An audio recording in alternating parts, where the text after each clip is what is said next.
नमस्कार दोस्तों, आज की कहानी है 3 बेटियों की। बहुत समय पहले एक राजा था जो खुद के बारे में सोचता था कि वह बहुत ही नेक सोच, दयालु स्वभाव और उसमें दरिया दिली है।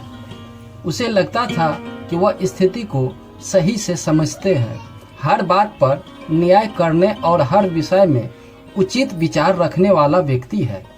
राजा के 3 बेटी थी। एक दिन उसने अपने बेटियों को बुलाकर कहा, मेरे पास जो भी है वो सब तुम्हारा है। तुम तीनों को मुझसे ही जीवन मिलता है। मेरी इच्छा के अनुसार ही तुम तीनों का भूत, वर्तमान और भविष्य बना हुआ है, जो आगे भी ऐसे बना रहेगा।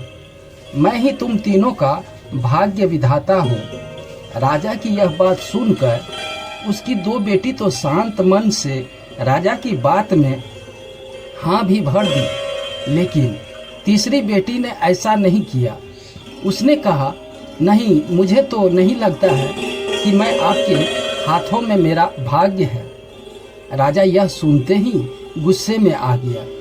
अपने तीनों बेटी की कही बातों को एक चुनौती के रूप में स्वीकार किया।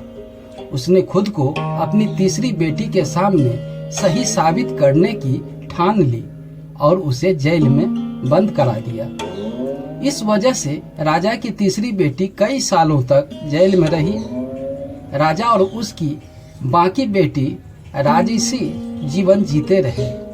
राजा मन ही मन में सोचता रहा कि यह मेरा ही हुक्म है जो मेरी जिद्दी बेटी जेल में कैद है। लोगों को भी यही लगता था कि राजा का हुक्म है जो उसकी बेटी को ऐसा भाग्य मिला है। उसकी प्रजा के लोगों में भी यही सोच थी। उन्हें लगता था कि राजा की तीसरी बेटी ने जरूर कोई गलत कार्य किया होगा, तभी तो उसे जेल में कैद करके रखा गया है। वरना कोई भी पिता अपनी बेटी के साथ भला ऐसा क्यों करेगा। राजा कभी कभी जेल में कैद अपनी तीसरी बेटी से मिलने के लिए जाया करता था। उसकी बेटी बहुत कमजोर हो चुकी थी, लेकिन अभी भी उसके विचार में कोई बदलाव नहीं आया था। मगर राजा अपनी कमजोर बेटी को हाल में देखकर बहुत दुख हुआ। एक दिन उसने अपनी तीसरी बेटी से कहा कि इस तरह से तुम्हारा जिद करना मुझे बहुत गुस्सा दिला रहा है। अगर तुम इसी तरह मेरी आंखों के सामने रही तो मैं जाने क्या कर बैठूंगा।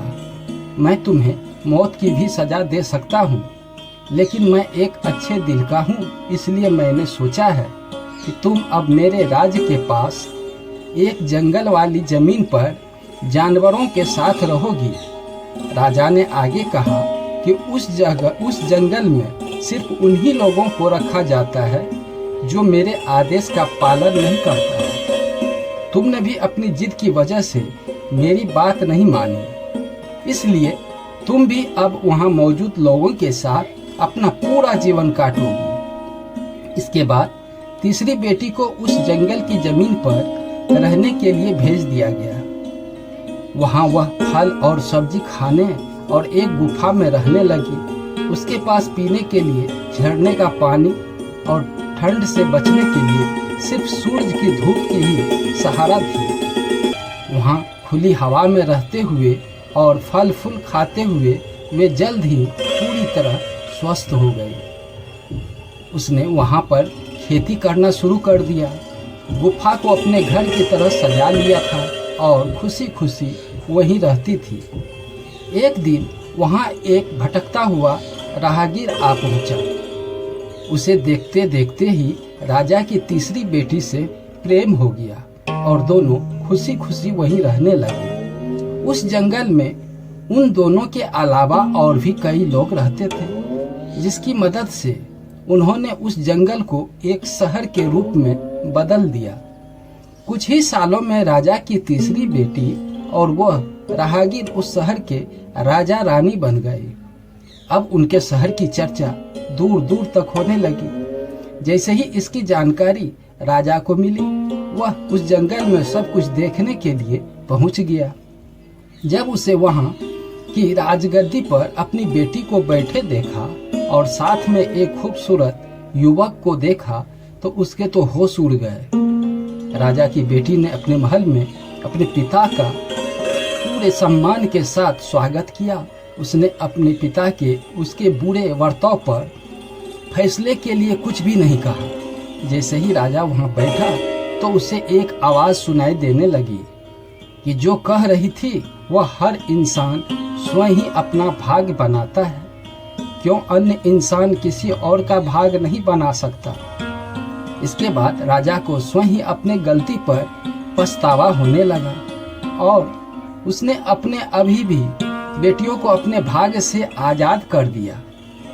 उसने अपनी तीसरी बेटी से कहा, भले ही तुम तीनों का भाग्य मेरे हाथ में है, लेकिन हर व्यक्ति खुद ही अपनी परिस्थितियों के अनुसार अपना भाग्य अच्छा या बुरा बना सकता है। राजा और इसकी तीनों बेटी की कहानी हमें यह सीख देती है कि कोई भी व्यक्ति किसी का भाग्य बना या बिगाड़ नहीं सकता। हमारा भाग्य स्वयं हमारे हाथों में होता है, जिसे हम अपनी सूझबूझ से बुरी परिस्थितियों से भी अच्छा बना सकते हैं। दोस्तों, कहानी पसंद आई हो तो एक लाइक, सब्सक्राइब और शेयर जरूर कर दें। धन्यवाद।